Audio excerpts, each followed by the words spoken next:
ಇದು ಸಿನಿಮಾನೇ ಅಲ್ಲ ಗುರು, pure cinematic master piece ಅಷ್ಟೇ.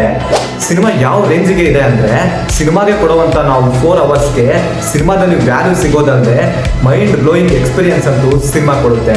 ಈಗ ತಾನೇ ನಾನು ರಣವೀರ್ ಸಿಂಗ್ ಅವರು ಆಕ್ಟ್ ಮಾಡಿರುವಂತ ದುರಂಧರ್ ದಿ ರಿವೆಂಜ್ ಮೂವಿ ನಾನು ನೋಡ್ಕೊಂಡ್ ಬಂದೆ. ಆಲ್ರೆಡಿ ಪಾರ್ಟ್ 1 ಸಿನಿಮಾ ನೋಡಿದವರಿಗೆ ಗೊತ್ತಿರುತ್ತೆ ಸಿನಿಮಾದ ಸ್ಟೋರಿ ಏನು ಅಂತ. ಈಗ ಹಂಸಾ ರೆಹಮಾನ್ ದಕಾಯತ್ನ ಮಟಾಶ್ ಮಾಡಿ ಉಳಿದಿರೋರ ಮೇಲೆ ರಿವೆಂಜ್ ತಗೊಳ್ಬೇಕು ಅಂತ ಡಿಸೈಡ್ ಆಗಿರ್ತಾನೆ. ಸೊ ಮುಂದೆ ಸಿನಿಮಾದಲ್ಲಿ ನೀವು ಅವನ ಪಾಸ್ಟ್ ಏನಾಗಿತ್ತು, ಈ ಘಟನೆಯಿಂದ ಅವನ ಫ್ಯೂಚರ್ ನಲ್ಲಿ ಏನಾರ ಚೇಂಜಸ್ ಆಗುತ್ತೆ ಅನ್ನೋದನ್ನ ನೀವು ಸಿನಿಮಾ ನೋಡೇ ತಿಳ್ಕೊಬೇಕು. ನಾನಂತೂ ಈ ಸಿನಿಮಾನ ಈ ರೇಂಜಿಗೆ ಇರುತ್ತಂತ ಚೂರು ಕೂಡ ಎಕ್ಸ್ಪೆಕ್ಟ್ ಮಾಡಿರ್ಲಿಲ್ಲ.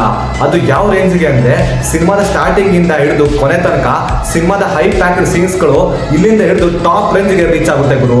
ಅಷ್ಟು ನೀವಿನ್ನು ಈ 4 ಅವರ್ಸ್ ಸಿನಿಮ್ಯಾಟಿಕ್ ಮಾಸ್ಟರ್ ಪೀಸ್ ಸಿನಿಮಾನ ನೋಡ್ಬೇಕೋ ಇಲ್ವೋ ಅಂತ ಡೌಟ್ ಅಲ್ಲಿ ಇದ್ರೆ ಫಸ್ಟ್ ಹೋಗಿ ಸಿನಿಮಾನ ನೋಡಿ.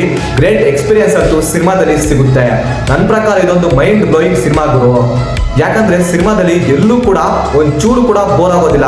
ಅಷ್ಟು ಬ್ರಿಲಿಯಂಟ್ ಆಗಿ ಸಿನಿಮಾದ ಸ್ಟೋರಿನ ಬರ್ಕೊಂಡು ಅಷ್ಟೇ ಚೆನ್ನಾಗಿ ಎಕ್ಸಿಕ್ಯೂಟ್ ಮಾಡಿದ್ದಾರೆ.